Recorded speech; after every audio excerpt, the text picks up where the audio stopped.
घरात लक्ष्मीचे आगमन व्हावं, प्रसन्नता वाटावी, निगेटिव्ह एनर्जी बाहेर जावी म्हणून आपण पौर्णिमा, अमावस्या, गुरुवार, शुक्रवार, शुभ वारादिवशी, अष्टमी, गुढीपाडवा, दसरा, अक्षयतृतीया अशा शुभ मुहूर्तावरती आपण उंबरठ्यावरती हळदीचे लेपन करतो.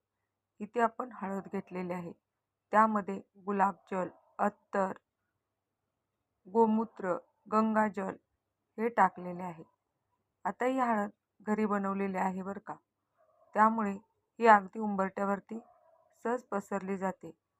जे मार्केटमध्ये हळद मिळते ती थोडीशी बारीक पिठासारखी असते. ती उंबरठ्यावरती एकदम अशी पसरली जात नाही आणि त्यामुळे उंबरठा आपला चांगला दिसत नाही. पण काही म्हणा, हळदीचं लेपन केल्यानंतर उंबरठ्याची शोभा आणखीन वाढते. इथे आता आपण ह्या हळदीचे लेपन केलेलं आहे. दरवाजावरती स्वस्तिक काढायचं. निगेटिव्ह एनर्जी दूर होते असं म्हणतात.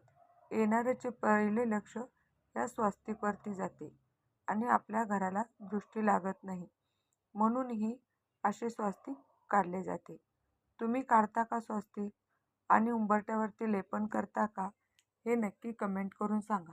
खरं तर महाराष्ट्रामध्ये ही प्रथा नव्हती. स्वामी समर्थ सेवा केंद्रामध्ये सहभाग घेतल्यापासून मला हे लेपनाचे महत्त्व समजले आहे. तेव्हापासून मीही जसा वेळ मिळेल तशी हे हळदी कुंकवाचे लेपन पूजा करत असते. हळदीचे लेपन आणि उंबरठ्यावरती कुंकवाचे बोटं लावायची. झाली हळदी कुंकवाची पूजा. आता इथे पहा, अशी ही रांगोळी काढून घ्यायची. रांगोळी जशी तुम्हाला जमेल तशी तुम्ही काढू शकता. हे एक भुसनळं आहे. त्या नळ्याने मी अशी उंबरठ्यावरती रांगोळी काढलेली आहे. संस्कार भारतीसारखी दिसते. पण याला थोडी डिझाईन काढली की एकदम छान दिसते. अशी गोल गोल बोटाने सुद्धा याच्यावरती तुम्ही डिझाईन छान बनवू शकता.